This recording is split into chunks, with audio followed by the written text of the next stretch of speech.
I'm going to start tearing into this harness. The main things that I'm wanting to keep is throttle position sensor, map sensor, coil packs. I can lose everything to do with the transmission, so that's a lot of wiring right there that I can save. I want to save all the injectors. Diagnosis I really don't need because that is a Toyota really only tool. But by the looks of it, there's a lot of shared grounds. And what I mean by that is plugs that just come into one plug. Let's see if I can do this here.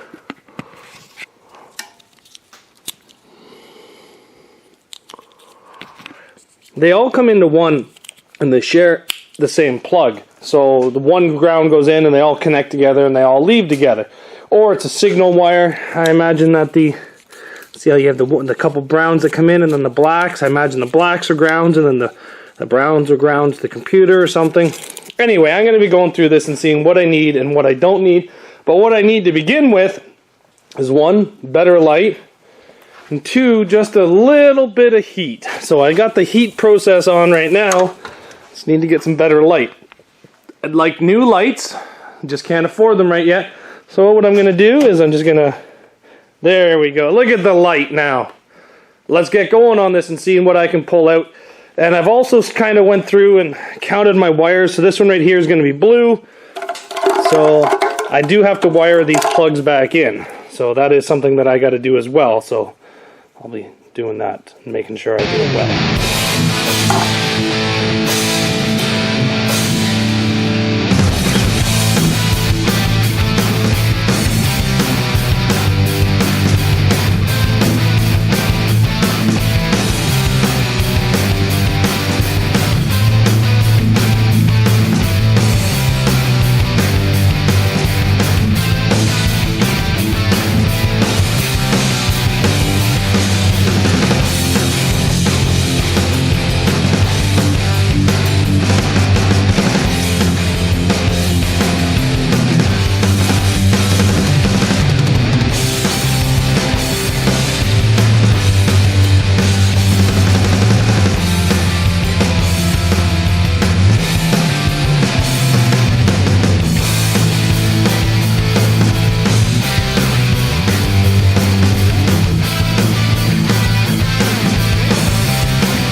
Well, we really didn't take this harness down to nothing. There's still quite a bit of wires left inside here. And honestly, I could have gone farther, but I was just getting a little nervous. I know that I shouldn't really be nervous doing this because realistically it's just a derby motor. But what I did is I unplugged everything I knew I didn't need. For example, the air conditioning, the O2 sensors. I kept my oil pressure. I kept it, kept everything else. I undid all the transmission lines and traced those back. The stuff I knew I didn't need, I didn't keep. The stuff that I know I need, like coil packs, I kept the pressure sensor here. I'm gonna have to put a new temperature sensor in this. Just in case I kept all those. I could take them all out, but honestly I'm gonna leave them all in and just go with the flow basically. But anyway, so I took all this out and then I used my harness, just the harnesses that I run, my standalones. And I just figured out what wires weren't being used in this and then deleted them from the actual plugs themselves and then traced those back and pulled them out. I didn't take this harness down to nothing. There's still quite a bit, but most of these are grounds. There's a lot of shared grounds everywhere. That's how much I took out. And to put that into perspective, it's tied pretty tight. That's a fair-sized amount of wires we took out of this. So, next thing's next. I'm going to put a new timing belt into this. I'm going to put a new crank sensor into this. And then, probably going to put a new map sensor into this. And then I need to put a new temperature sensor that I don't think I have, so I'm actually just going to put an old temperature sensor into this, just to plug the hole, nothing really else. And then, once that's all done, we can put it in. But, since we need so many new parts, I think it's time we open my Rock Auto boxes. I've had these Rock Auto boxes now for probably 8 months, and I haven't needed them yet, and I need them right now. So, let's open them up and see what I got, because it's been quite a while. I don't actually remember what I have in all these boxes, so we'll figure that out. So this is not one order, this is actually a number of different orders. I got 2 timing belts, those are quite obvious. Yeah, that's timing belt. Here's timing belts, so I guess I have 3 timing belts. I buy a lot of spark plugs off Rock Auto. To put it in perspective, for 4 of these from Canadian Tire, it is about 25 bucks. From Rock Auto, I think I pay like $1.40 a piece. So that's why I buy those from Rock Auto. Oh yes, I remember these. My radiator loop kits. I bought all these. I got 2 of these. So pretty happy about that. They didn't come with a cap, but it doesn't matter. You guys may know I'm not a big radiator fan, so this is what I'm going to use for that. What's in this box? Timing components.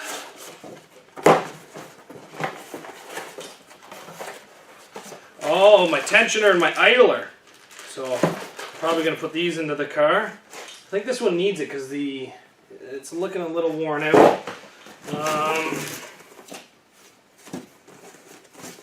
Ignition management systems solutions. What do we got here?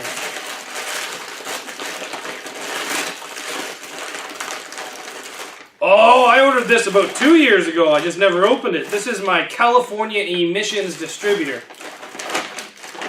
I had big plans for this, but I never ended up using it the way I intended. And you guys that are into Toyota Camrys that want to carburate them, last winter I really wanted to carburate before I started building these standalone harnesses, and they started getting better.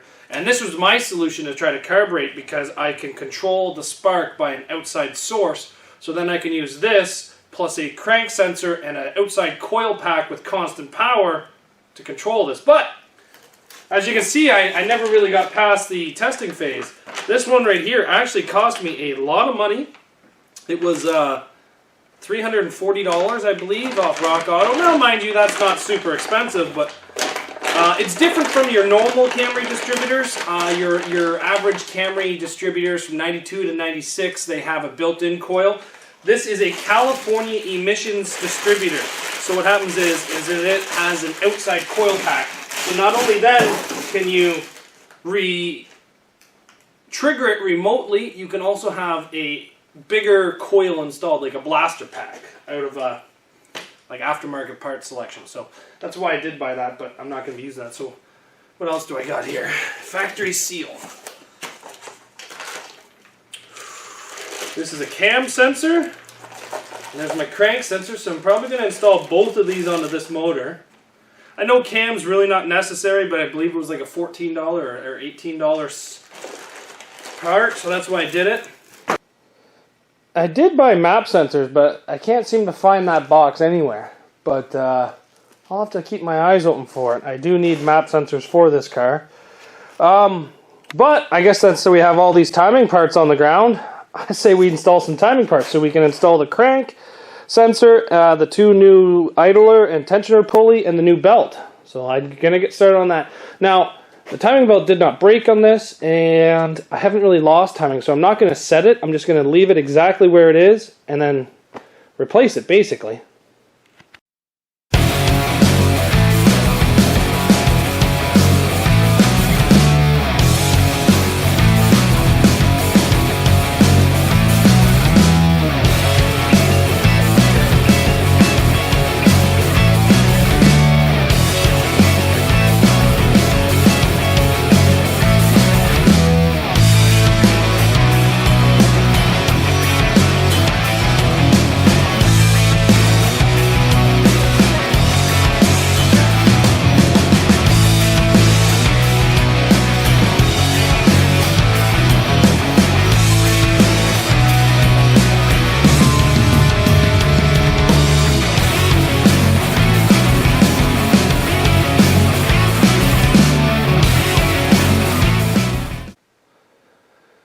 Alright, what we've done, I was going to replace the timing belt, but then I got looking at it, I'm thinking to myself, you know what, I think I've already replaced this timing belt.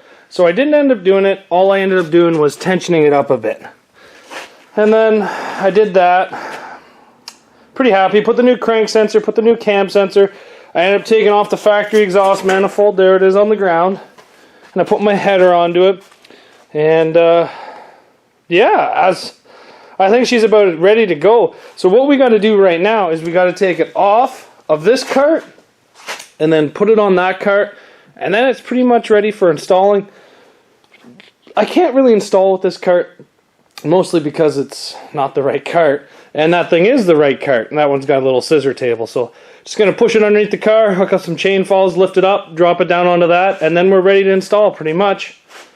So, been pretty productive. I spent about an hour taking out all the wiring, and then I spent about 35-40 minutes doing all the timing and all that.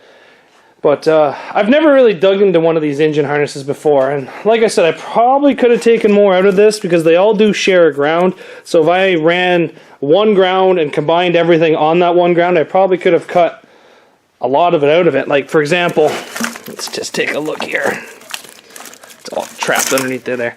So all those blacks with reds are ground. All the browns right there are ground. All the blacks with yellow are ground. And all these browns are ground. These browns are ground. Come over to here. And all the browns that are actually inside of here are ground as well. So if I had to spend more time, I probably could have got a lot more wires out of this harness. But as of right now, I'm pretty satisfied. I don't really need to go any farther than what I have gone already.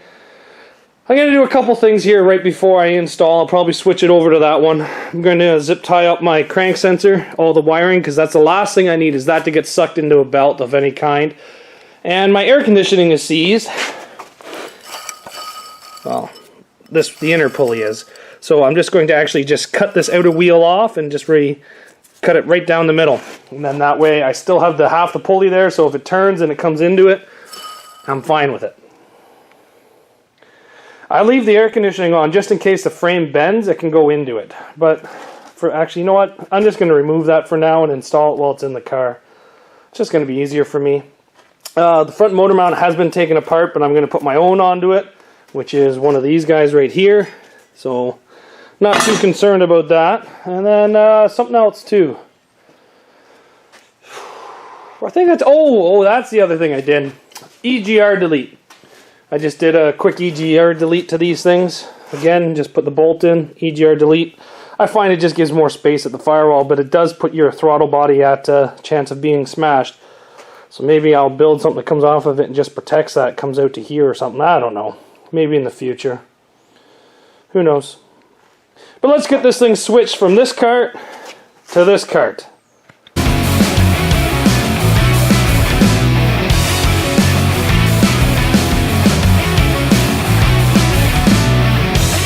Well, it turns out that piece of wood wasn't strong enough.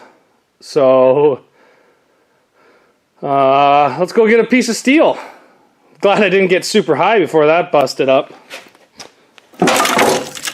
Holy, snapped right in half. I guess this motor's just a little bit heavier than what I thought. Let's go get a piece of steel and try this again. I got rid of that piece of wood and installed a piece of steel to brace from fender to fender. Let's see if this works. I'm pretty sure it's going to.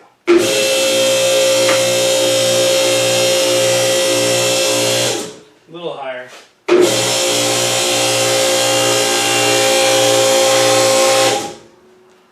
So that's all we pretty much have to do is just lift it up, pull the cart out, and we slide the other cart in.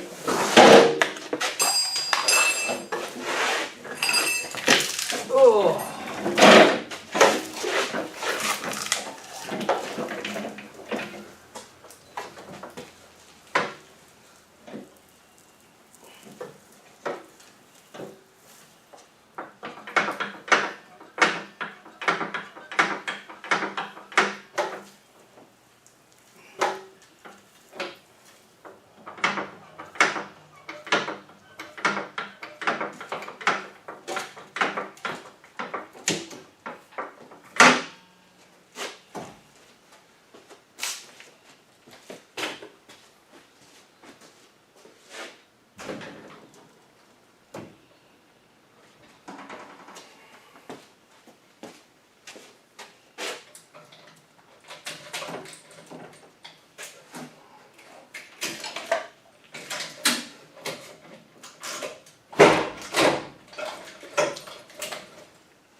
Well, there you go. We got the engine on the proper cart. We got a new subframe ready to go in. We could have used the old one, but it was just easier to already use this one.